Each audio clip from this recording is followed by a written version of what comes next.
not a bad idea. Not a necessity, of course, but not a bad idea to keep something like this. Oh, and an emergency thermal blanket, because you know you might get cold down here in South Georgia. I'm assuming that's for people that live up there. But this is most of these will have a set of jumper cables in them. Good idea to keep a set of jumper cables with you. These kits have marginal at best quality cables in them usually. This is a much heavier duty set of cables that we keep in the truck because we have a farm and we have to jump off tractors and different things like that, so we need a good set of cables. The difference is going to be if you got a completely dead battery, you're probably going to have to connect these up like we'll talk about in a second and let the good vehicle run for a few minutes before you ever try to start. If you get a really good set of cables and you got a good battery in the other vehicle, you can put these on and as soon as you get them connected you can crank it right up usually. But these will get you in an emergency, and that's why they're in a kit like this that's inexpensive, just so you got a few things to help out, you know, in a really bad situation. All right, so if we're going to jump start a vehicle, say that our truck right here is dead, it won't crank. What we're going to need is a vehicle that will crank and run. And if you want to walk over this way again.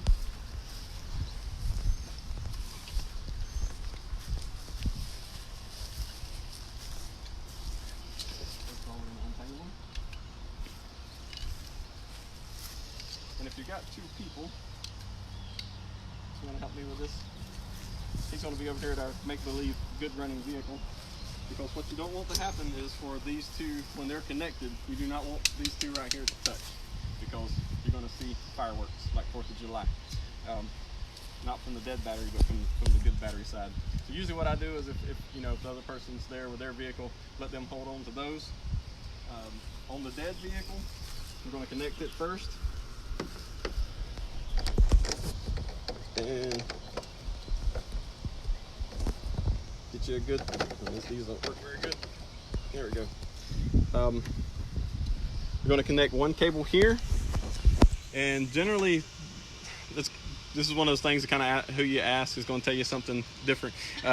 Some people just connect the dead battery first and then go connect the good battery. I think the literature that you've been handed today says connect your positive to the dead vehicle, and then I'm going to let him connect the positive over on his good vehicle, and then the negative I will connect to the right here on my vehicle. And then one thing to remember, and this is very important, when you're connecting that next connection with that, making the second connection, so you got a full circuit coming around between these vehicles, that's when the electricity is going to start flowing. What can happen is when you connect that, sparks can fly when you go to stick that on there like that, on the very last connection. And because there is acid in this battery and there are fumes that come out of this battery, those fumes are flammable and batteries can explode on you. So what they recommend on that second vehicle, and pretend this is the good vehicle now. So we've got our dead battery connected over there. Instead of connecting this on top of the battery, we're going to find a place, and trucks aren't really a good one to look for, but you want to find some good metal somewhere.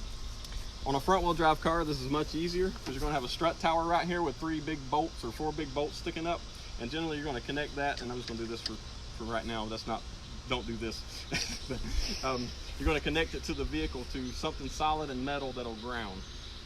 The reason being, like I said, because if you do this, you could get some sparks right there when you connect that, and could blow up a battery in your face.